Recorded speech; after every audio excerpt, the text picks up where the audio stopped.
Assalamualaikum warahmatullahi wabarakatuh.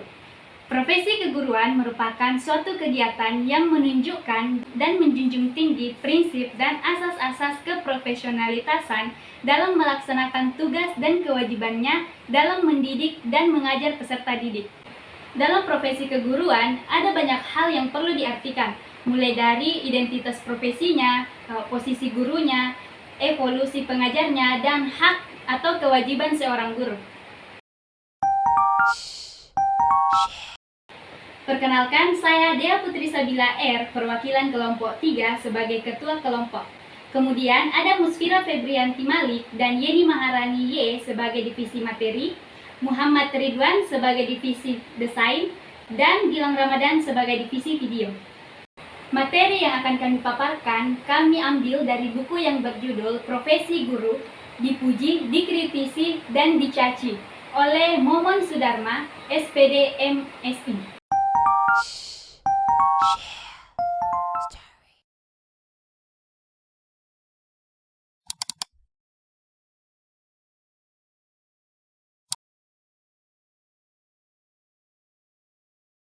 Materi pertama, bab 1, mengartikan kembali posisi guru. Pahlawan tanpa tanda jasa adalah istilah yang selalu disematkan pada para guru yang jika dilihat jauh sebelum guru dipandang sebagai profesi yang tidak lebih dari posisi terakhir dari PNS dan dianggap tidak sejahtera karena kurangnya aturan yang diperkuat sebelumnya.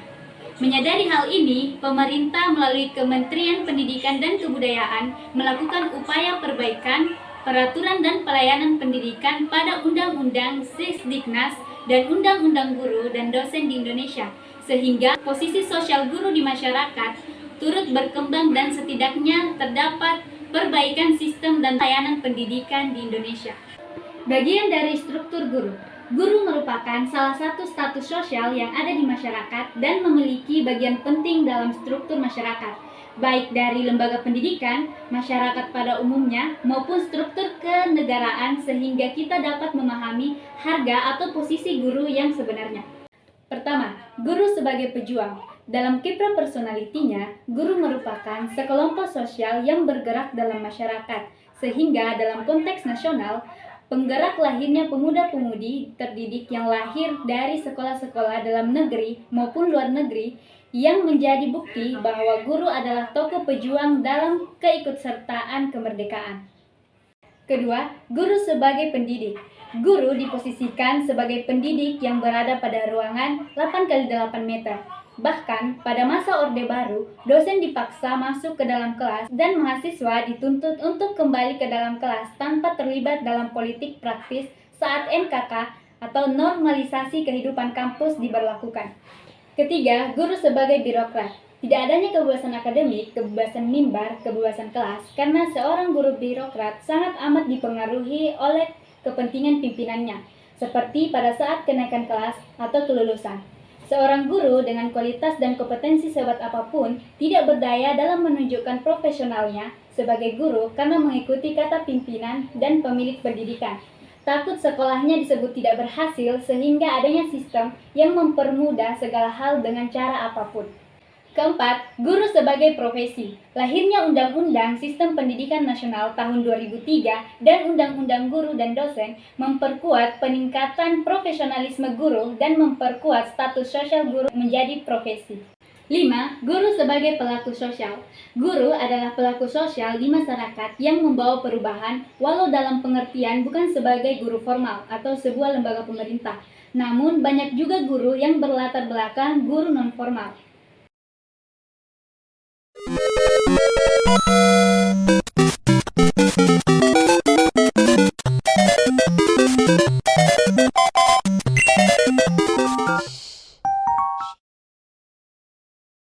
Selanjutnya, kami akan membahas bab 2, yaitu dinamika dan evolusi profesi guru.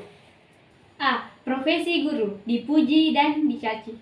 Banyaknya data kasus yang terjadi di lembaga pendidikan yang menjadikan profesi guru, individu guru, atau institusi selalu menjadi sasaran.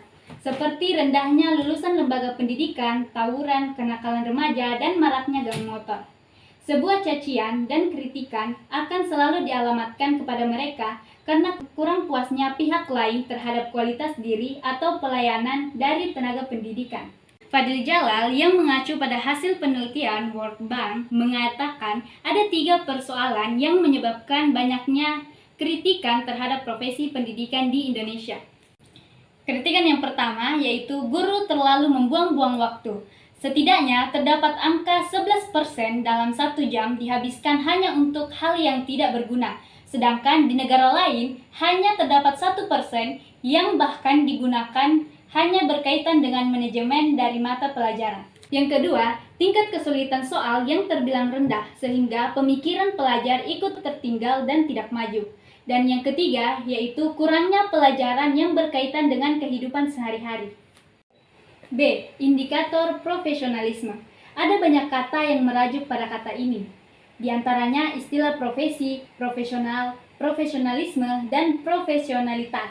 Profesi dalam Undang-Undang Nomor 14 Tahun 2005 menyatakan bahwa profesi adalah pekerjaan atau kegiatan yang dilakukan oleh seseorang dan menjadi sumber penghasilan kehidupan yang memerlukan keahlian, kemahiran, atau kecakapan yang memenuhi standar mutu norma tertentu.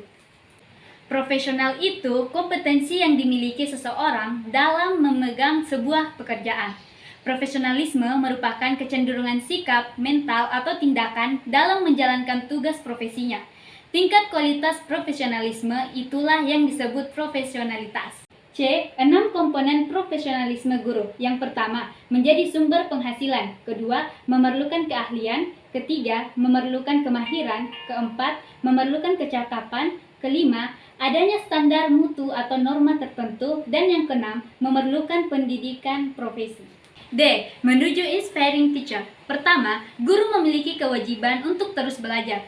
Kedua, guru berkewajiban mensosialisasikan nilai atau apapun kritik dari orang lain karena di dalamnya terdapat banyak praktek, pendekatan, pembinaan, dan upaya membangun guru profesional. Ketiga, ide dan konsep dasar yang disampaikan instruktur sehingga dapat memberikan inspirasi dan membangkitkan gairah mencapai cita-cita. E. Evolusi sertifikasi guru. Berikut model sertifikasi profesi. Mulai dari portofolio, diklat, diklat singkat, pendidikan profesi.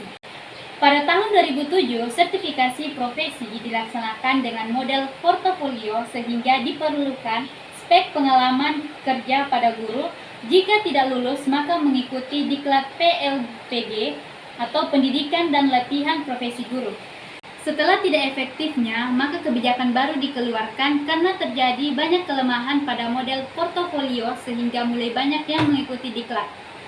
Pada 2012, ruang mengikuti jalur portofolio semakin kecil sehingga guru dihadapkan pada satu jalur yaitu PLPG selama 10 hari.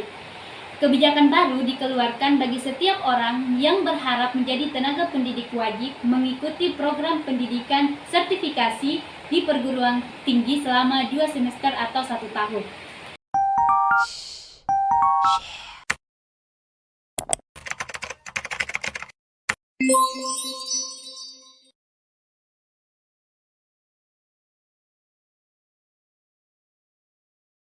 Masuk pada bab 3 yaitu membuka kebebasan berpikir guru sebagai sebuah keniscayaan. Dalam konteks merumuskan identitas guru, perlu dipahami bahwa terdapat perbedaan persepsi mengenai makhluk yang disebut guru yang melahirkan ketidaktepatan perlakuan baik dari rakyat, sesama profesi maupun pejabat. A. Identitas profesi. Pada tingkat satuan pendidikan, di satuan kerja atau sekolah, ada 2 kelompok utama yang bekerja, yaitu guru yang disebut sebagai kelompok tenaga fungsional dan kelompok TU atau tata usaha yang menjalankan keseluruhan kegiatan administrasi dan disebut sebagai pegawai struktural. Guru adalah PNS, guru adalah abdi negara. Guru adalah aparatur pemerintah yang memiliki kebebasan dalam akademik dan kebebasan mimbar yang tidak boleh dikekang. Berbeda dengan staf atau aparatur di lingkungan struktural atau birokrasi yang menjalankan jalannya pemerintahan yang memiliki tugas pokok dan fungsi untuk melayani publik dengan berbagai aspek administrasinya. Sehingga karakter pekerjaan guru berbeda dengan karakter pekerjaan birokrasi. Jika tenaga pendidik atau seorang akademis menjadi seorang birokrat, maka tugas fungsionalnya harus berhenti dan strukturalnya dimulai.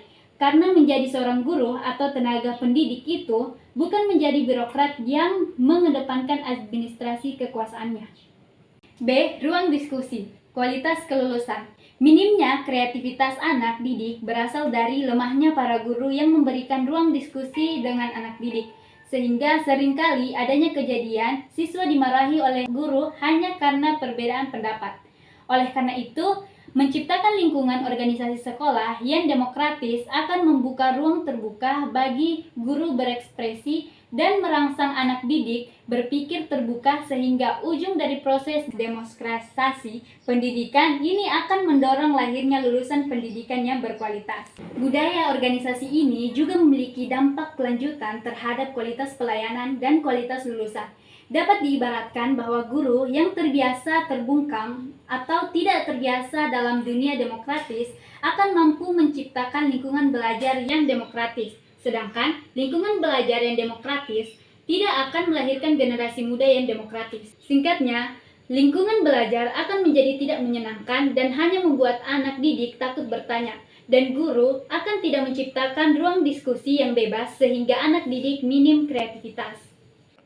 Minimnya kreativitas anak didik akibat dari sistem pendidikan yang hanya didominasi dengan ceramah sehingga mematikan hasrat anak untuk bertanya dan berekspresi. Oleh karena itu, perlunya pematik seperti membuka kebebasan sebagai bentuk profesionalisme guru agar melahirkan demokrasi pada pendidikan di Indonesia dan merangsang anak didik untuk berpikir terbuka juga, sehingga terciptanya reformasi budaya organisasi dan reformasi gaya mengajar dengan tujuan meningkatkan kualitas pelayanan pendidikan.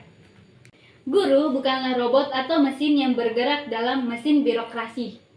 Guru adalah seorang profesor yang memegang teguh etika profesi. Oleh karena itu, kebebasan berpikir guru dan anak didik perlu diperhatikan serius oleh kalangan birokrat.